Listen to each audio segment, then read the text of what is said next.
Welcome to the Triathlon Nutrition Academy podcast, the show designed to serve you up evidence-based sports nutrition advice from the experts. Hi, I'm your host Taryn, accredited practicing dietitian, advanced sports dietitian, and founder of Dietitian Approved. Listen as I break down the latest evidence to give you practical, easy to digest strategies to train hard, recover faster, and perform at your best. You have so much potential, and I want to help you unlock that with the power of nutrition. Let's get into it.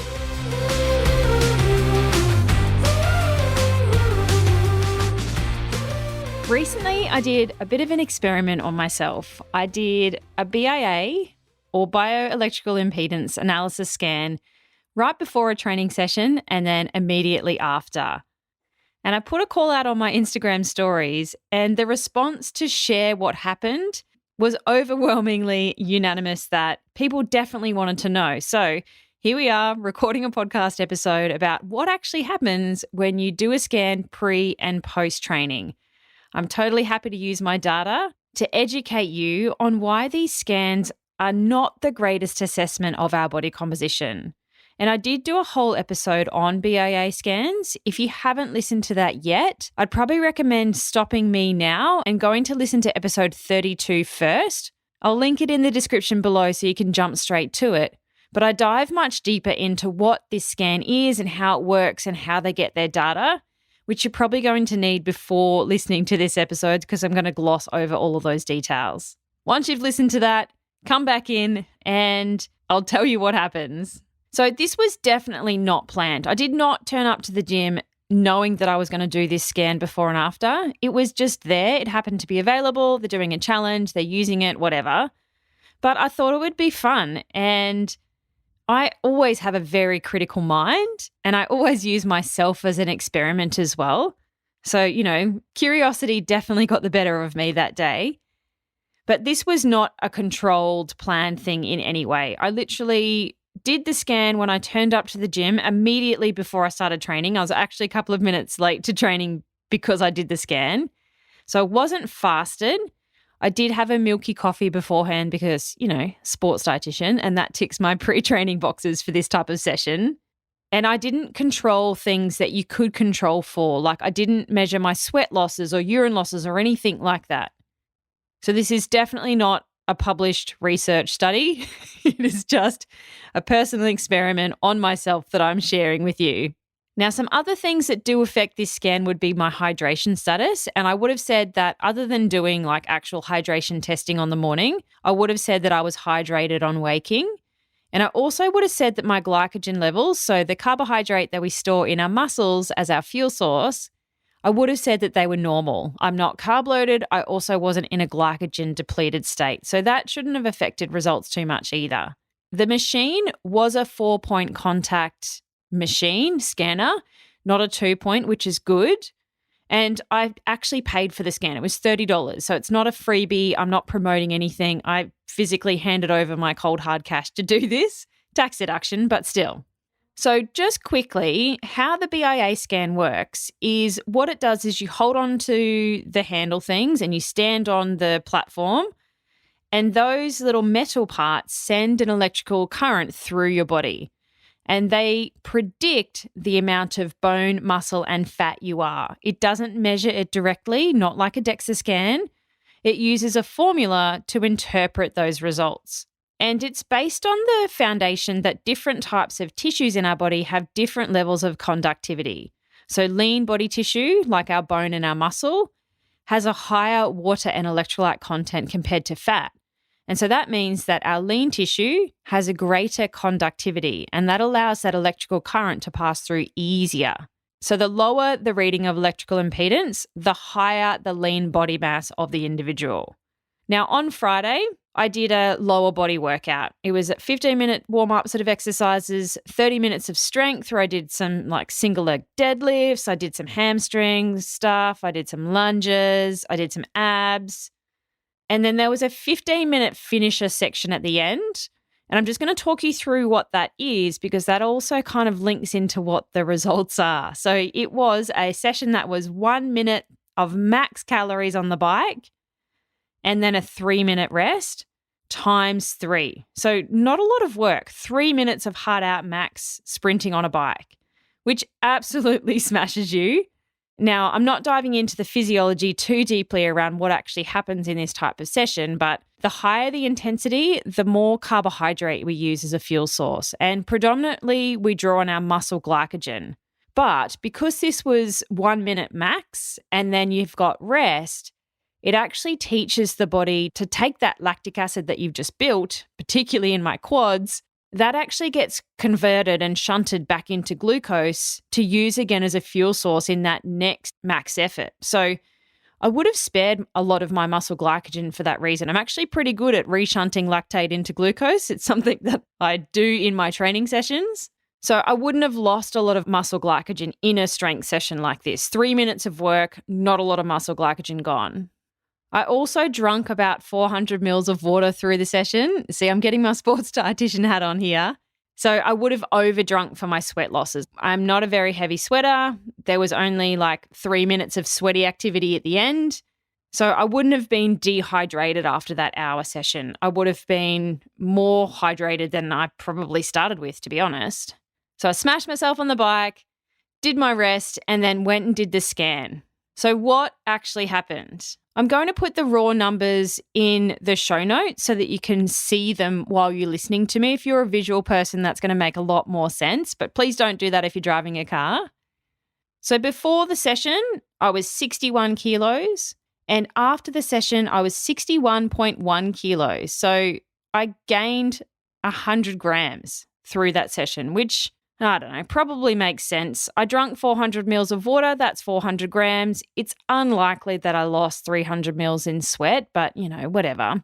Interestingly, on the weight thing, the scan gives you like a 1-page report, which is honestly the most confusing thing you've ever seen in your life. And I know how to read these. There's numbers everywhere and it doesn't explain anything about anything. But there's a little weight control section up the top right, and it says before the session, I needed to gain weight. My target weight they set at 62 kilos. And so it's telling me before I go and do training that I need to put on a kilo. Like, no, thank you. And then afterwards, it's telling me that I actually need to lose weight now. I need to lose 300 grams and I need to lose a kilo of fat and put on 0.7 kilos of muscle. So the difference of an hour, it's gone from somebody telling me I need to put on weight to somebody telling me I need to lose weight. So if you didn't look at a scan like that with a critical eye, I don't know about you, but you would probably be a little bit disappointed. My skeletal muscle mass before and after, so how much like lean muscle tissue I had, was 25.9 kilos before and 25.4 kilos after. So it actually lost 500 grams of muscle apparently in my session. Now, I could be a little bit dehydrated, which would make sense, but I really don't think I was. And I could have lost a whole heap of muscle glycogen through that session, which again, I don't think I really did. My body fat percent. This is what most people look at first. So before, I was 23.1% body fat, and afterwards, I was 24.6% body fat. So apparently I gained 900 grams of fat while I was in training. How disappointing is that? And they also break that down into visceral fat. Now, visceral fat is a fat that sits around your organs. I don't actually know what scale they're using, but they suggest it should be between 1 and 9 to be healthy because we don't want fat sitting around our organs. That's actually really bad for us. So before training, my visceral fat level number was 5, and after the session, it was 6.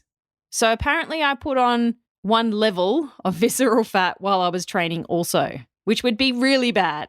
My BMR, which it would estimate from the data and use an equation, before the session was 1,383 kilocalories, and after the session, it was 1,365 kilocalories. So it actually decreased. My basal metabolic rate decreased with training. My bone mineral content also decreased with training. It went from 2.95 kilos to 2.84 kilos.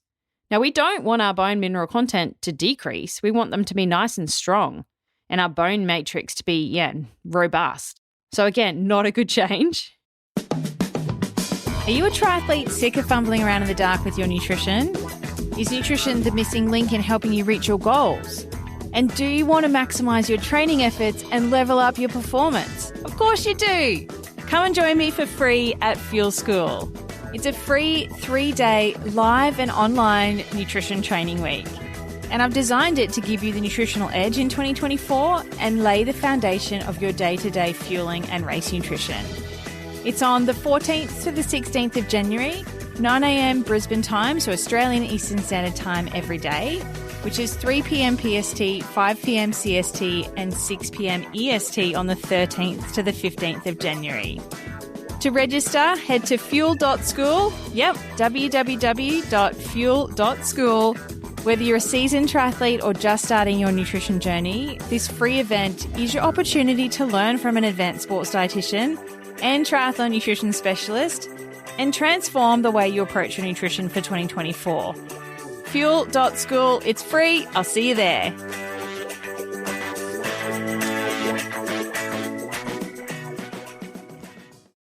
Interestingly, so if we talk about the circumferences, which the scan is measuring of like your neck, your chest, your tummy, your hips, your arms, those also changed. And now that physically can't really change in an hour session. Like maybe if you did a big bicep pump up, they'd fill up with blood, but I didn't do much upper body and my arms increased almost a centimetre. So my arm circumferences right and left at the beginning were 28.5 centimetres and then afterwards they were 29.1 and 29.2 centimetres. So just trying to highlight that these scans are not the most accurate numbers going around. My neck circumference also increased by a centimetre in training and my chest also increased by half a centimetre in training. Now, everything is different. The last thing I wanted to highlight was my height. So before training, I was 169.8 centimetres and apparently after training, I was 168.2 centimetres. So I'd shrunk through the session. Now, that makes a little bit of sense because when you are asleep, your spine is very relaxed and there's no gravity and compressive forces on it. So you're actually tallest first thing in the morning. And then our spine compresses as the day goes on and we kind of get a bit shorter until it gets to relax and expand again when we sleep. So that does make a little bit of sense, but that is a pretty big shift. I really tried to stand the same way both times, but maybe I didn't. It's just a summary of this type of scan. The numbers are wildly different.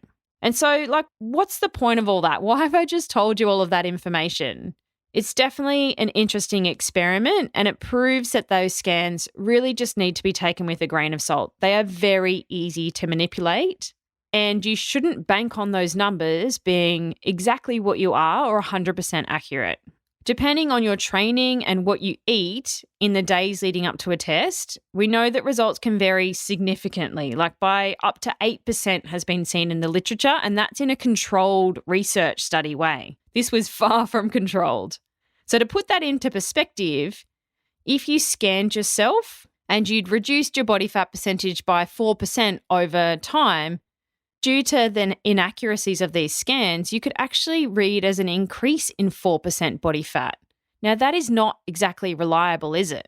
And it's also very bloody disheartening if you've worked hard on your nutrition and your training and you get a scan and it tells you, like mine, that, hey, you've just done a training session, but you've put on fat. Good work.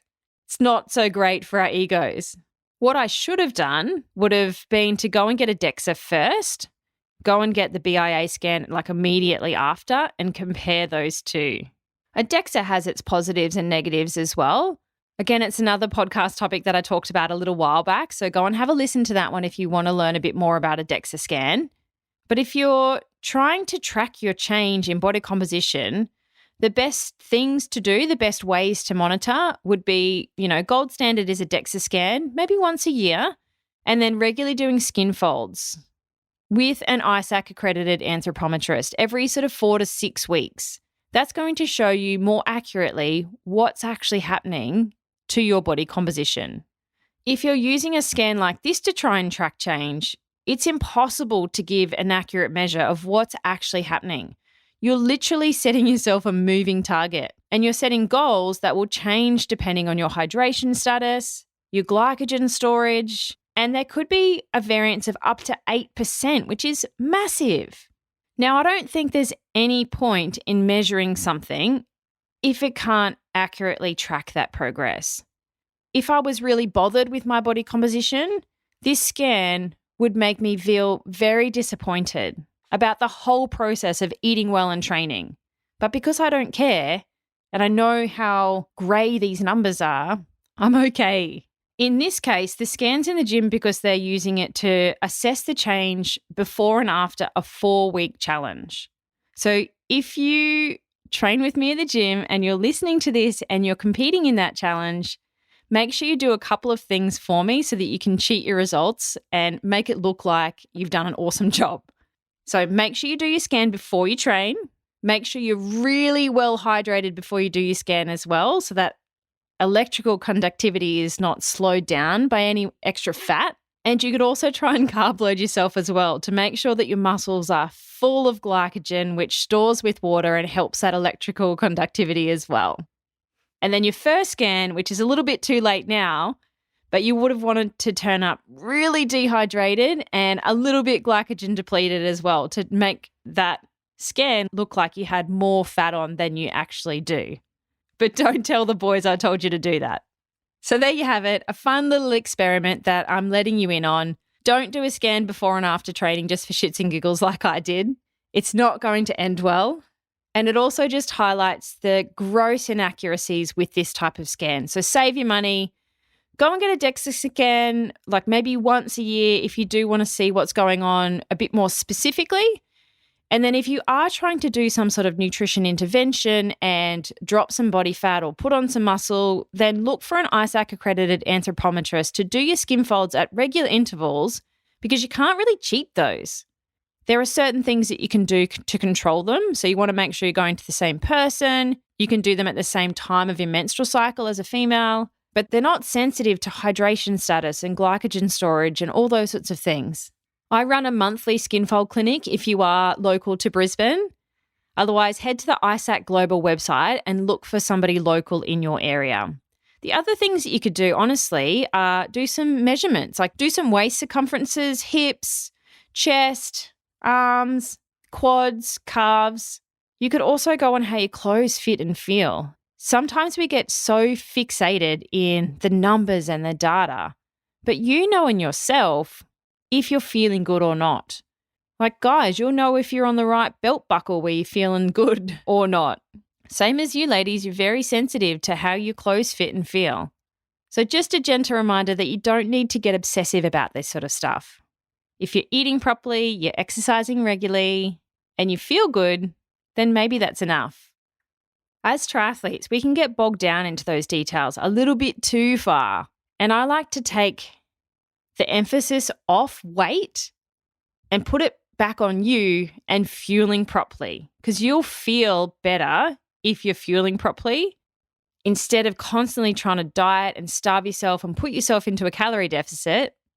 But fueling properly, you'll have energy and your body composition will sort itself out without you having to chase it. And that's something we talk a lot about inside the Triathlon Nutrition Academy. We don't talk about race weight until the third phase, once we've done a whole heap of foundational work around day-to-day eating and fueling training sessions. Because once you've got those foundations right, everything else slots into place so much easier. There you have it. Don't do a scan pre and post training. Doesn't end well. If you have any questions around my scan and the data and there's something that you're not sure about, just send me a DM on Instagram at dietitian.approved, or come and join me for coffee and questions. It's on the first Thursday morning of every month inside the Dietitian Approved Crew Facebook group. You've just missed this month's, but I'll see you on the first Thursday next month. Thanks for joining me for this episode of the Triathlon Nutrition Academy podcast. I would love to hear from you. If you have any questions or want to share with me what you've learnt, email me at podcast@dietitianapproved.com. You could also spread the word by leaving me a review and taking a screenshot of you listening to the show. Don't forget to tag me on social media at dietitian.approved so I can give you a shout out too. If you want to learn more about what we do, head to dietitianapproved.com. And if you want to learn more about the Triathlon Nutrition Academy program, head to dietitianapproved.com/academy.